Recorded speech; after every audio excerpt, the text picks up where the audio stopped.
Hey everyone, welcome back to my channel, SG Dad here. So today I'm going to react to an inspiring story about a 37-year-old Singaporean, Matthew, who achieved F.I.R.E with his wife while raising two kids.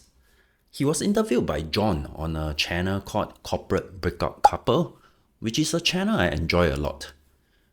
So let me summarize the key points from this interview and also share some of my personal takeaways.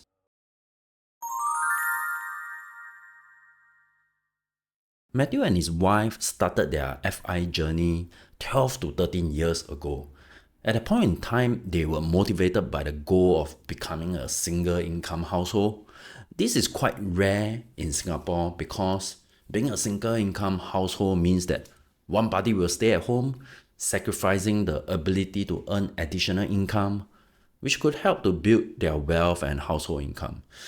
So in Singapore context, usually it will be a dual income household. For household chores and stuff like that, we will try to outsource to a helper or to our kids' grandparents. I think for those with kids, you will understand. The reason why they were fixated on this mindset of being a single income household is that they hope that the wife could focus on raising their kids. As they are Christians, they wanted to instill strong Christian values in their children by being present during their growing years. So this is something I can personally resonate with, especially when we are in our 30s or 40s. At this stage, we start to think more deeply about our values in life, which should be our guiding principles. So for people in their 20s, they may not feel this as strongly. They might think that earning money, having a good career are the only goals they should have because everyone else is doing the same thing, right? So they may not think much about life beyond that, especially if they don't have some faith or strong beliefs. And without such values, it's easy to lack a clear direction in life. When you're in your late 30s or 40s, like my current stage right now, we start to think about what truly matters to you. That's also why my wife and I started reflecting on these things in our mid-30s. So this is something I can really resonate with when listening to Matthew's story.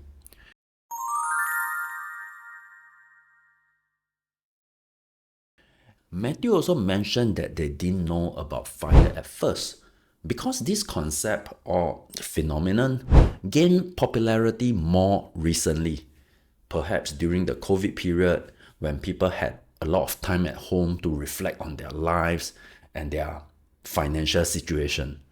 So Matthew came across the idea of F.I.R.E in a similar way to many of us, including myself, a few years back, maybe 3 to 4 years ago. So their mindset shifted from simply aiming for a single income household to actively pursuing financial independence, because achieving F.I. means having far more options, whether is it living on a single income or doing part-time work while spending more time with their children. So F.I.R.E became their ultimate goal.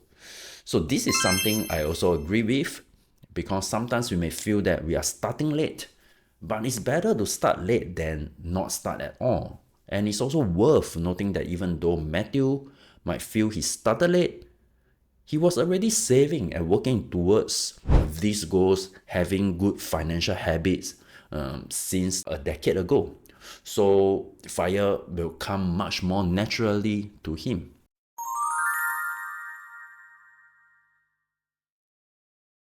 The third point he brought up is that they started saving aggressively during their early years. And it wasn't just 10% or 20%, it was up to 50% of their income. And they demonstrated really an impressive level of discipline. But having said that, he emphasized the importance of balance. It's not about being so concerned with saving money and you sacrifice everything else. So for example, he mentioned that they still brought their kids to Disneyland, but they cut down or cut back on things that weren't as important to them. So this balance allows them to enjoy life while staying on track financially. I completely agree with this because many people think that being frugal means you can't spend money on anything fun or meaningful. They assume you have to save every single cent.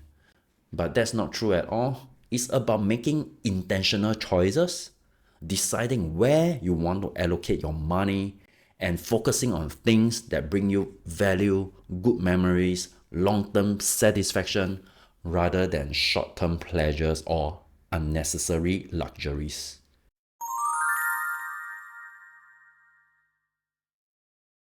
And now, on the fourth point, after building a savings cushion, they move into investing. His investing options are quite straightforward. It's about owning businesses via equities.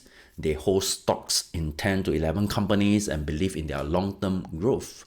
So his advice is to invest in low cost index funds consistently so that you won't be too stressed out even during downturns and the risk is significantly mitigated.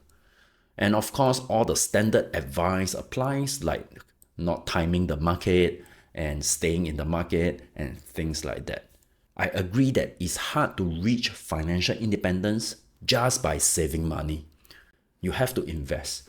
Investing is the key to build wealth and accelerate financial growth, especially after you have gained some capital. And even before gaining enough capital, starting early because of the compounding effect, it will definitely benefit and shorten the time required to reach your FI number.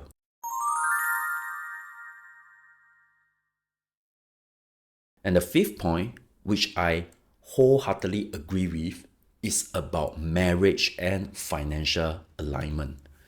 Matthew credits their success to being aligned as a couple. He and his wife work as a team, saving aggressively as a dual income household initially. Their shared values minimize any kind of friction, which is very important for couples. As he puts it, a misaligned ship won't get far. This is a very powerful statement, and I also believe is one of the most underrated factors in achieving FI. Of course, if you are single and aiming for FI, you may not face this issue. But as long as you're part of a couple or have a family, you and your spouse need to have common goals. If one person doesn't agree with the ultimate goal, the journey will be much harder or maybe impossible. So, for example, my wife and I are very transparent about our finances. We work as a team, and I see the total as our household income, not just my earnings or my net worth, but our household net worth. Because we believe that we are moving forward together, and this will make things much easier than doing it individually. So if my wife were not as committed as I am, I don't think we will be pursuing this journey of relocating to another country and so forth. And it's also not about financial alignment. Even things like alignment in raising kids, in parenting, is also very crucial. So for instance, if my wife believes in the Singapore education system only and think that all the 5 and 6 years old should go for their Chinese tuition in order to do well in their primary school, then I think we couldn't really relocate as a family, right? So to me, being aligned is the make or break factor.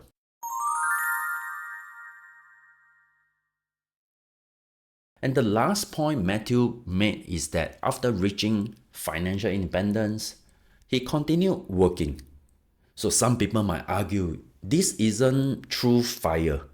If it were true FIRE, he should stop working and just enjoy life without working at all. But I don't think that's the point. FIRE is more of a mindset, a status. Yes, he's working, but maybe it's out of enjoyment or choice, not necessity.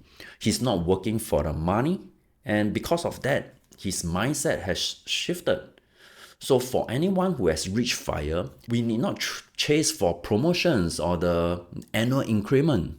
We can fully enjoy our work and take leave whenever we want without worrying about upsetting the boss or any repercussions. Even if there is, you can face it without anxiety.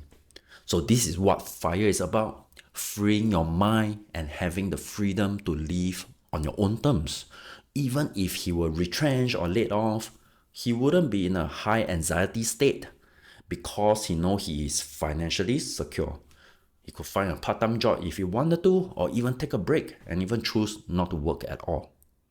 So Matthew's story shows that FIRE isn't just for single, dual income, no kids families, or high income earners.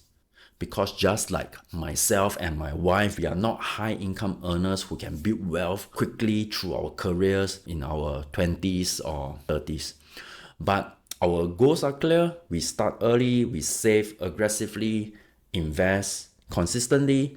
So I think it's still possible for families to reach FI if that is what they want. So if you ask me if I've reached FI strictly by the 4% rule that everyone follows, I would say yes. But by Singapore standards, many of my peers might think, with this amount of net worth, you dare to quit your job, you dare to relocate with 2 kids, you must be crazy. Right, so by Singapore standards, no, I haven't reached FI. But whether have I reached FI or not, I will still be trying to generate income through different methods, but not by working a 9 to 5 full-time job in an organization. That is my ultimate goal. So even if you have reached a certain amount of net worth, it doesn't mean you should stop generating income, or it doesn't mean that you have to quit right away. That's the key. So being able to generate passive income or even active income, but in my own way, is what I am aiming for. So that's my whole takeaway from this video. If you enjoy topics like this, please subscribe to my channel, and I will see you in the next video.